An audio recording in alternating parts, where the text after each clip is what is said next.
अस्सलामुअलैकुम। वालेकुम सलाम।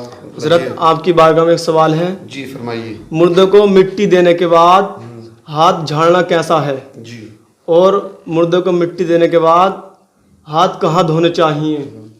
क्या रास्ते में ही धोए या घर भी धो सकता है? जी बिस्मिल्लाहिर्रहमानिर्रहीम। लकल हम्दु या अल्लाह, अस्सलातु वस्सलामु अलैका या रसूलल्लाह, अस्सलातु वस्सलामु अलैका या हबीबल्लाह व अला आलिका व अस्हाबिका सय्यदी या रसूलल्लाह सल्लल्लाहु अलैहि वसल्लम।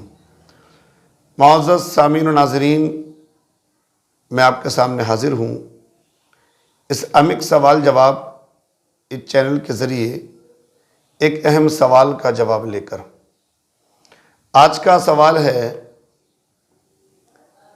क्या मैयत को दफन करने के बाद जो हम कब्र पर मिट्टी देते हैं, किसी के दफन में जाते हैं तो हम मिट्टी देते हैं, तो कुछ मसाइल ऐसे हैं जिन मसाइल की शरअन कोई असल नहीं, यूं ही रिवाज पड़ा आ रहा है। अब कुछ मसले ऐसे हैं जो शरअन उन पर नाजायज़ व हराम का हुक्म नहीं लगा सकते, लेकिन उनका करना भी कोई ज़रूरी नहीं होता है। अब उन मसाइल में, जिन मसाइल में कुछ ऐसे रिवाज हमारे सामने पड़े हुए हैं जिनको हम ज़रूरी समझते हैं, उसी ताल्लुक़ से अभी सवाल किया हाफिज़ कासिम साहब ने, क्या मैयत को मिट्टी देने के बाद वहीं पर हाथ झाड़ना कैसा है, और उसके बाद हाथ धोने का क्या हुक्म है? क्या हाथों को हम वहीं धो सकते हैं या घर आकर भी धो सकते हैं या नहीं?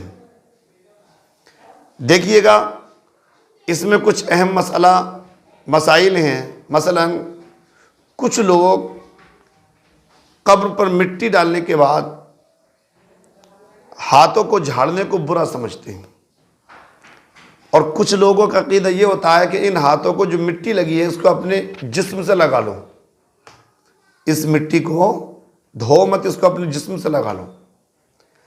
जो लोग ये समझते हैं कि हाथों को झाड़ना मना है, तो यहाँ तक तो सही है कि हाथों को झाड़ेंगे तो उससे एक आवाज़ निकलेगी, ताली सी, सब लोग झाड़ने लगेंगे तो ऐसा लगेगा जैसे लोग तालियां बजा रहे हैं। इस हद तक सही है। दूसरा कि आप जब हाथ झाड़ेंगे तो आपके हाथों की धूल जो उड़ेगी वो दूसरे के कपड़े को लगेगी। इस तरह एहतियातन अगर आप हाथ ना झाड़ें, और तब तो सही है। और आप इसको कुछ और नज़रिए से देख रहे हैं कि हाथ झाड़ने को आप गलत समझ, और नज़रिए से देख रहे हैं कि हाथ तुमने इसलिए झाड़ लिए कि इस कब्र की मिट्टी को आप गलत समझ रहे हैं, नापाक समझ रहे हैं, या इसको आप गलत समझ रहे हैं। इस नज़रिए से अगर है तब तो गलत है उनका नज़रिया। हाँ, सिर्फ एहतियातन अगर आपने ऐसे किया, इस हद तक तो सही है। अब कुछ लोग ये समझते हैं कि कब्र की मिट्टी, जब हमने मिट्टी दी मुर्दे को तो वो मिट्टी हमारे हाथों को लगी। कुछ लोग समझते हैं कि ये मिट्टी घर नहीं जाना चाहिए, ये घर जाएगी तो उसको क्या समझते हैं? कुछ समझते हैं कि नहूसत है, कुछ समझते हैं कि हाँ ये घर आएगी तो एक साहब ने कहा कि हमारे बुज़ुर्गों ने कहा है कि ये मिट्टी घर आएगी तो जो जिसको दफन करके आए हैं वो आपको परेशान करेगा, या कब्र के मुर्दे आपको परेशान करेंगे। ये सारे नज़रिए बिल्कुल गलत है। भाई घर, अगर वो मिट्टी आपके हाथों पे लगकर घर आ गई, आपने घर दे दिया, तो उस मिट्टी के घर आने से ना तो आपके घर में नहुसत आएगी, ना उसके घर आने से आपको ऐसा नहीं है कि हाँ अगर घर आ गई तो आपकी मौत जल्दी आ जाएगी। मौत भी वक्त पर ही आना है, और ऐसा भी नहीं है कि उस मिट्टी के आने से आपको जल्द कब्रिस्तान जाना पड़ जाए। जब वक्त आ जाएगा तो कब्रिस्तान भी जाना पड़ेगा आपको। पर कुछ लोग ये दफन करने के फ़ौरन बाद इतनी जल्दी करते हैं कि फ़ौरन हाथ पैर धोए जाएं, यानी घर को इस तरह से नहीं जाता। अगर कोई इस नज़रिए से हाथ धो रहा है जल्द, जैसे मिट्टी हमारे हाथ पर लग गई, अगर हम जल्द नहीं धोते तो किसी से मुसाफा करेंगे उसके हाथ को लग जाएगी, या हमारे कपड़ों को टच होगी, कपड़े उससे आलूदा होंगे। इस नीयत से अगर कब्रिस्तान में ही अगर नल है वहीं धो ले हाथ को, रास्ते में कहीं पानी की समस्या वहाँ धो ले, कहीं नहीं है तो घर भी धो सकता है आकर। ये समझना कि दफन करने के तुरंत बाद हाथ पैर धोना, तुरंत बाद एकदम हाथों को धोना, पैरों को धोना ये ज़रूरी है, ये समझना, ये नज़रिया बिल्कुल गलत है। आप दफन करने के बाद वहीं पर भी मिट्टी को इस तरह से आप साफ़ कर सकते हैं, हाथों को साफ़ हो जाएं हाथ। आपको वहीं अगर कहीं न मिल जाए वहाँ धो सकते हैं, घर भी धो सकते हैं। और ये नज़रिया कि हाँ उस मिट्टी को धोएंगे तो वो मिट्टी नाली में जाएगी, पानी में बहेगी, ये नज़रिया भी गलत है। भाई जब आप हाथ धोएंगे तो हाथ साफ़ करने के लिए जाहिर सी बात है जो मिट्टी आपके हाथ पर लगी हुई है, जब आप हाथ धोएंगे तो वो पानी के ज़रिए बहेगी। तो उस तरह से अगर वो मिट्टी बह गई तो इस तरह से कि ये नज़रिया गलत है कि वो कब्रिस्तान की मिट्टी की बेअदबी हो गई। कब्रिस्तान की मिट्टी तो जब आप आए थे तो उड़कर आपके कपड़ों को भी लगी थी, तो फिर कपड़े भी उतारने चाहिए।